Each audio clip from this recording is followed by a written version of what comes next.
Hey, it's Vince again, and we are going to talk about the don'ts of the do and don't list for homeowners as they're planning a remodel. So I'm sure you watched the do's list and you were suitably just thrilled and excited and educated beyond what you could even believe. So that's why you've tuned in to the don't side of the list. But let's jump right in here. All right. Don't call more than three contractors. I know that's the rule of thumb. Everybody says call three and choose the one in the middle. That's hogwash. Call three and trust your gut. That's what I say. It goes back to the trust your gut. If you call more than three contractors, you're going to be overwhelmed with information, different suggestions, approaches, methods, and more. And it's all just going to stack up, and you're going to feel like you're drinking from a fire hose. Remember to compare apples to apples, oranges to oranges, and interview each contractor in the same way. I'll say in speeches that I give when I give this talk live, ask the same questions the same way to every single contractor. And that way you can truly compare apples to apples. Next, don't believe everything you read on the internet. It's not true. I found this quote online and it was attributed to Abraham Lincoln. And this quote is, "The problem with internet quotes is you can't always depend on their accuracy." Yeah, that was Abraham Lincoln that said that. Found it online, so it's true. Just because a fact or a tip on how to hire or deal with or choose a contractor is published online doesn't make it true. Look at the source. Are they a contractor? Do they have experience in the industry? Where did they get the information? Maybe they're just writing an article to sell ad space and provide content. NARI, the National Association of the Remodeling Industry, and the HBA, Home Builders Association, are two great resources for accurate and reliable information, both for contractors and consumers. All right, next, this is a big one. Don't expect home improvement TV shows to equal real life.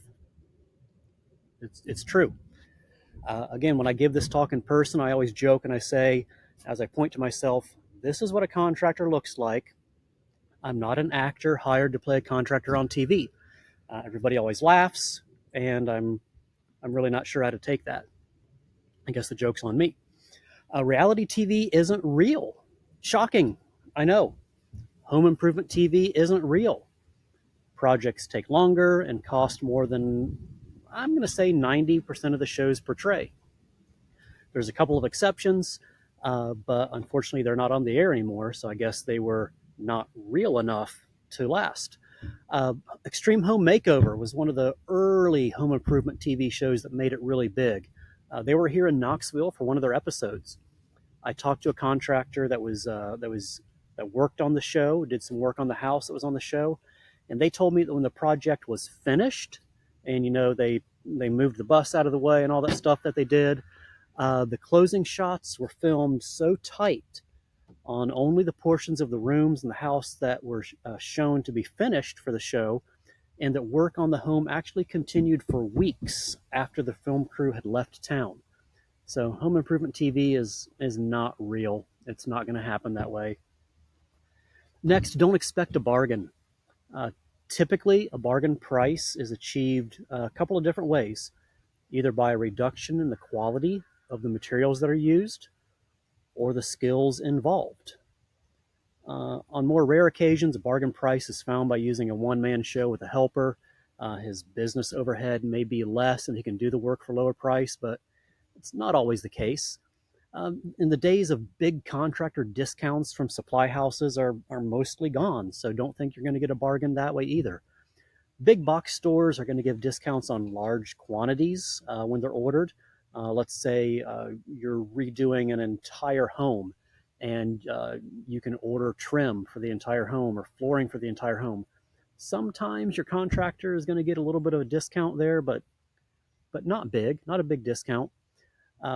Some contractors, if they are a member of a contractor-only supply house, will get discounts, but again, it's not that much. Don't expect for a bargain. When you find a bargain, do your homework and find out why the price is significantly cheaper. There's going to be a reason. You may not like it when you find out the real reason. Next, Don't micromanage or be in the way when your contractor and the trades are working for you.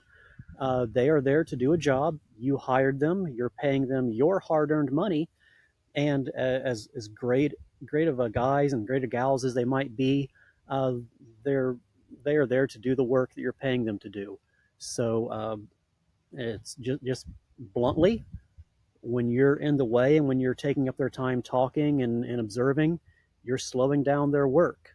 So be fair and stay out of the way and let them get the job done that you're paying them to do. Personally, I once had a client that took an entire week of vacation so that they could be home to help me. They wouldn't allow me to start work in the morning without them being in the room, and they micromanaged every step of the process during that week. When they wanted to stop for lunch, I had to stop for lunch. Now, this was years and years ago when I was new in the business and I needed to take every job that came my way, so I didn't know any better. I would handle things much differently today. And it's not that we as contractors are trying to conceal or hide anything from our clients. We just want to get the work done, and many of the tasks involved in a remodel have to be done in a specific order and manner. And if we're distracted by great conversation, or if we're watched and micromanaged, we could miss a step and make a mistake. A lot of the power tools we use can be quite deadly and dangerous if we're distracted. The best way to interact with your contractor is to ask them how they would like to be communicated with, and then use that medium. It's typically okay to greet them in the morning, say hey, ask a few questions, and let them get on with their day. Same thing at the end of the day. They're cleaning up. Hey, Bob, I got a couple questions. You have a minute? Yeah, sure, Mrs. Smith. We can talk. Not a problem. What do you have for me? Uh, Remember, this is a collaborative process. Collaborate when needed and when asked for. Otherwise, let your contractor and the trades work. You're paying them to do the work for you. Imagine, flip the coin here. Imagine if when you were working, you had somebody standing over your shoulder asking questions, maybe critiquing how you were doing the work, offering to help and interrupting your train of thought. We love our clients as contractors. We're thankful for them. We just don't want them in the way when we're working. I heard a story from a painting contractor painting a whole home, beautiful, beautiful high end home, and they were spraying the walls. They had everything tarped off, plastic hung, and the lady of the home decided that she wanted to come in and ask the painter a question, and she literally zipped the wall of plastic up. They use zip walls. Just as he was coming by with the paint sprayer, and she got a face full of paint. So again, let us work when we're doing the job. Next, don't wait until the end of the project to talk about frustrations and problems. Letting your frustrations pile up to the end of the project is definitely not the way to communicate effectively with your contractor.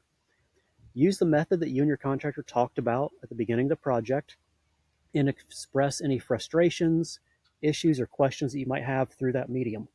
Uh, if you've been assigned a project manager, or there's a foreman on your project and you're not getting satisfaction from them, go ahead and contact your salesperson or call the office of the company if they're structured that way, if they're that large, they have those people in place. If you're working with a one-man show, then clearly, calmly, and politely express that you still have concerns and questions, that you would like to schedule a time when the two of you could sit down, when they're not distracted and when they're not in the middle of the workday, and go over the list of your questions and concerns in depth, more in depth. You've done your homework and you've hired a good contractor, and uh, every contractor I know would be perfectly okay with that approach. Next, don't expect perfection. Uh, Contractors and their employees and their subs and their trades they're human. Um, you know, this is November of 2023 as I'm recording this. We're still experiencing some supply chain challenges here and there. Uh, Big thing we're dealing with is labor shortages. Skilled labor is just in a real shortage right now. Hasn't gotten any better since 2020. So don't expect perfectionism. We're humans dealing with other humans in a supply chain challenged and labor shortage world. Homes and materials are imperfect. Expect professionalism. We need to be professional in how we deal with this, but don't expect perfection. We're going to make mistakes. The big thing is, how are we handling those mistakes if and when they pop up?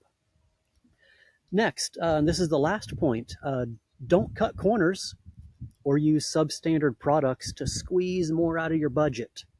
I like a good deal as much as the next guy, but cutting corners, something's getting cut.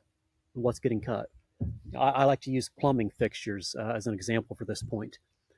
In most cases, the plumbing fixtures you'll find at a big box store and a plumbing specialty store are going to look identical on the outside. All the big brand names that make plumbing fixtures make them for the big box stores and the plumbing specialty stores. Outside, they're going to look exactly the same. Inside is where the difference is. 9 times out of 10, the plumbing fixture that is at the big box store is going to have a lot more plastic, vinyl, nylon, less quality pieces on the inside where everything moves.